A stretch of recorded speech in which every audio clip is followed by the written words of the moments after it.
Hello, my name is Ethan, and welcome back to another episode of Path of Exile Metamorph League. In this episode, I want to discuss Blight Maps. Blight Maps, Blight Maps, Blight Maps, Blighted Maps, Blight Maps, Blight.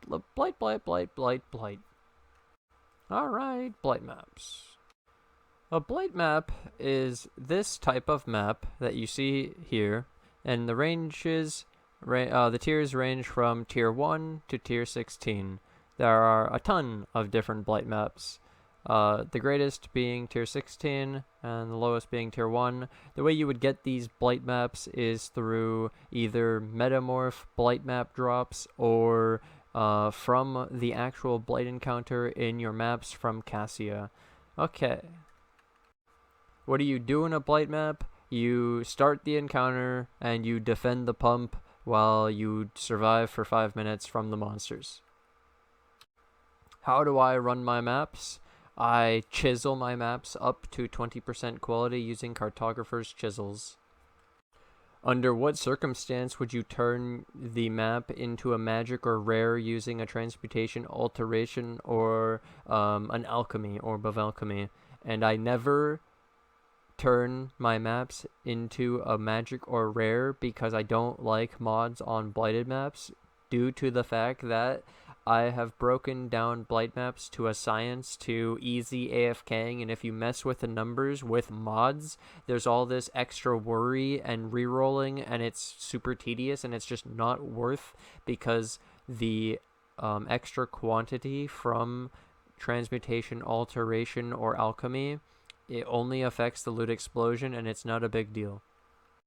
What is the best oils to use on Blight Maps? So currently, with the current prices, I only use triple teal, and then occasionally on a tier 16, so only the highest tier, I will run double crimson, 1 black, and it's because 2 crimson is equivalent to the same amount of lucky chests as 3 teal, but you get an extra black oil, and if you don't know what a black oil does, I'll show you. So let me grab 2 crimson, 1 black, right? You come to Cassia. When you come to Anoint, it gives 10% chance for Blight Chest to drop an additional reward, so you'll constantly see I have clips of double drops. So like you drop an X, you get 2X. You drop a golden oil, you can drop 2 golden oil, 10% chance. And with Awakening 8, it's actually 12%. Most people don't know, but this Awakening level 8, so Awakening level are acquired by having 4 Watchstones stuck in a single region. Awakening level grants bonuses which affect all maps. This includes, and is not limited to, the Blight Maps. So yeah, I recommend triple teal as the oil because it's so cheap and it's sustainable and it's great. Okay, so chisel and triple teal is all you need. Super simple. Now I'll get into which map tier to run. So the map tier I recommend to run is actually the highest tier that you can run successfully. And what I mean by that is, let's say you get into Blight Maps and you play a map and you do a tier 2. Okay, so you can do tier 2 successfully, and then you go do a tier 9, and you can do tier 9 successfully. I would recommend doing the tier 9s. Now, let's say you can do tier 16, the highest tier, 100% of the time, and you have the option, obviously, of doing any map you want then. What do I recommend? Okay, so this is where it changes, though. So I don't always recommend just to do the highest tier possible, but I'm saying that generally, this is going to affect most people, do the tier that you like, the highest tier you can, because it's probably more money than the lower tiers. And then I will explain a small niche case now. So to explain potential understanding of cost to reward based on tiers, if you look at the cost of tier 16s and they're over 65C, right? That means per tier you're paying 4 chaos a tier. Okay, so that means at a tier 2, it should be 8C, but you'll generally see that the minimum cost of a Blight Map is 15C. So actually, you know that the cost of a general Blight Map has a minimum cost, not even based on the tiers.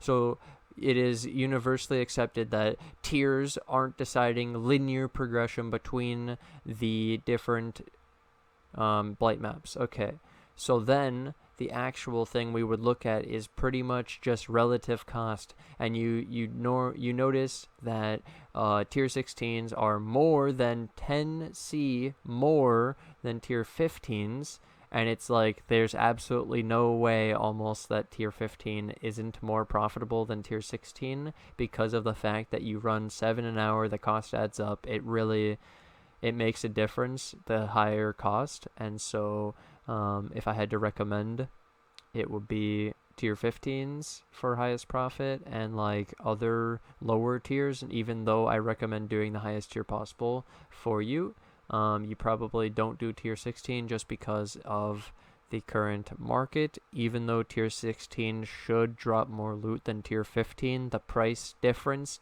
doesn't make it worth it. So I recommend tier 15s, tier 13s, tier 14s, and lower tiers than that. Profitability and finance advice through this is usually really difficult because of the varying prices of all the items. Literally, the amount of variance in Blight Maps is so big because it covers literally every item in the game. And so just the best way to put it is currently in the game and ever since the beginning of this season, Blight Maps have been profitable.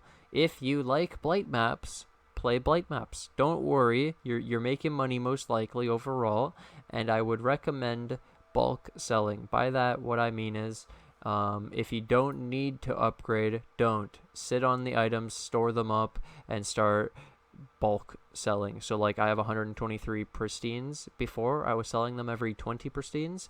20 pristines in the past was 100 chaos. I wonder what this is, right? This looks like 600C minimum. But what if I sold them instead of 5 chaos per, I sold them 6 chaos per? So you can see how I get a lot more out of the same item for 1C more just by saving them. And someone might pay it just because I have 123 bulk. It's like the case of this, but that's a bad example because you can't fit 400 of them in one inventory. I'm just trying to give advice so that people don't waste potential money that they have, and they can literally squeak out more value out of the same items that they thought were worthless. I thought it could be useful to get a snapshot of the prices before this video. So the prices before, minimum price for a low tier map is like 15 or 16C, okay? And then tier 16, 68, 69, 55 for tier 15, 49.50 for tier 14, 38 for tier 13, 38, 38. Is that a price fix? Okay, I fixed the price fix at tier 30. At tier 13, it's like 48.50. Yeah. Tier 12, 43. At tier 11, 40. There you go.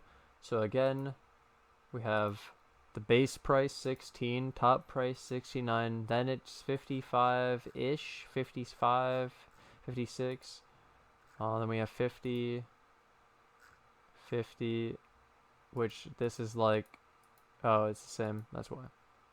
How'd I do that? Whoops. Oh, it's because the tier 14s are cheaper than the tier 13s. Look at that.